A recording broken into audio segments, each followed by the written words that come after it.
Avec l'affaire Kenji Girac, 4 jours après la grave blessure par arme à feu du chanteur dans sa caravane à Biscarrosse dans les Landes, cet après-midi, le procureur de Mont-de-Marsan a livré des éléments éclairants. Stéphane Place, vous avez suivi cette conférence pour Europe 1. Alors jusqu'à présent, l'artiste avait répété qu'il s'agissait d'un tir accidentel.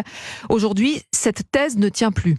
Oui, dimanche dernier, Kenji Girac a beaucoup bu tout au long de la journée. Les analyses estimeront qu'il avait un peu plus de 2 grammes d'alcool dans le sang au moment du tir et révéleront aussi des traces de cocaïne. Quand il revient dans sa caravane en pleine nuit, le chanteur ivre se dispute avec sa femme parce qu'il a réveillé leur petite fille. Pas de violence, mais des mots. Après que sa compagne lui a dit qu'elle voulait partir, elle est dans sa chambre avec leur enfant. L'artiste, lui, dans le salon, prend l'arme qu'il a achetée quelques jours plus tôt. La suite, c'est Olivier Janson, le procureur de Mont-de-Marsan, qui la raconte. Il ne dit plus que le coup est parti involontairement. Il a indiqué que, en fait, cette impulsion a consisté pour lui à vouloir faire peur à sa femme, l'impressionner. Il indique qu'il a eu lui-même très peur quand il a entendu parler de départ. En quelque sorte, il a simulé un suicide, dit-il. Il précise qu'il a alors omis de vérifier si le chargeur dans cette arme de poing comprenait des munitions ou pas. Il le croyait vide, dit-il, et c'est volontairement qu'il a inséré le chargeur, et c'est volontairement